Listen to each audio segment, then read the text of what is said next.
ए बलम्या, अरे दोस्त आहेस का दुश्मन आहेस तू? तू संकट होता ना त्याच्या, मग गोळी कशी काय लागू दिली माझ्या सत्याला तू?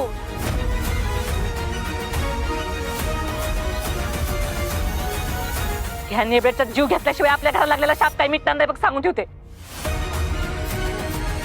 जीव घेऊ दे मला, ही जातावत मला बरं वाटेल. मम्मी अगं शांत हो मम्मी, तू शांत राहा फक्त. हे बघा, हे हॉस्पिटल आहे, जरा शांतता राखा. तुम्हाला काही गोंधळ घालायचा असेल तर बाहेर जा सगळ्यांनी. माया माया अगं शांत हो. हे बघ, आतमध्ये सत्यावर उपचार सुरू आहेत ना. आपण जर असा गोंधळ घातला तर आत त्यालाच त्रास होईल. हो चित्रकार, पण ही येळ कोणी आणली? हेच आणली ना. मग घेऊ दे की हिचा जीव मला.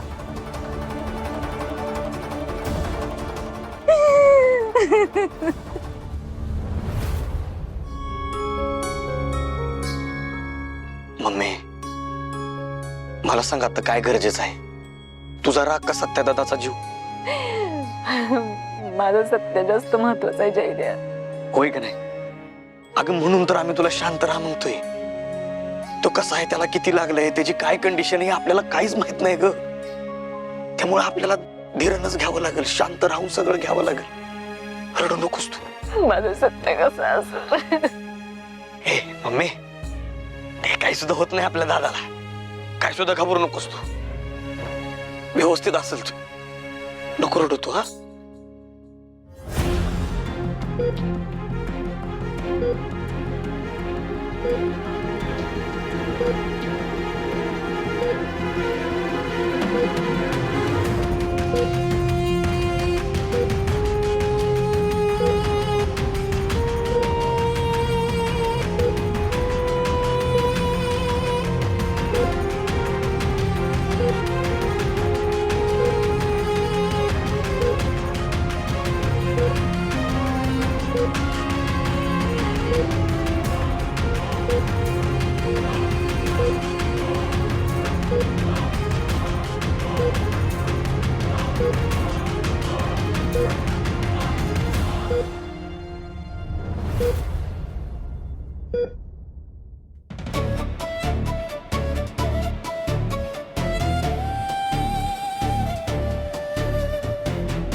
बाप्पा, चुकलं माझं.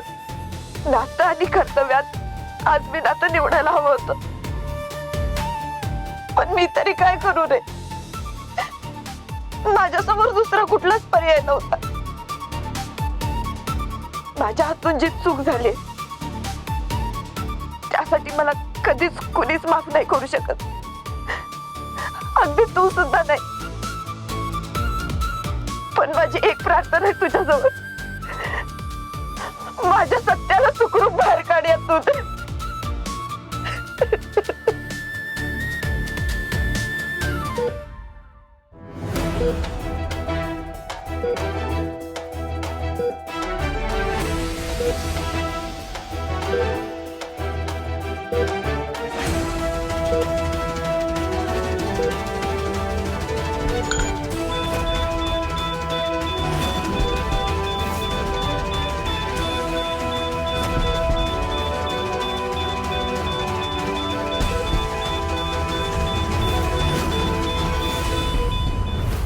आता सगळं तुझ्या हातात आहे.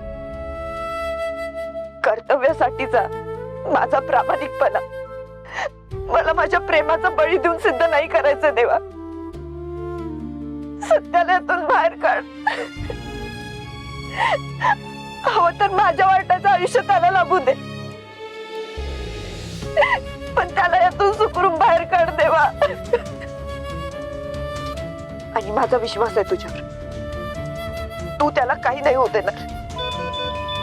सत्यजित सुर्वे, तुझ्या गुन्ह्याची शिक्षा तुला मिळणारच,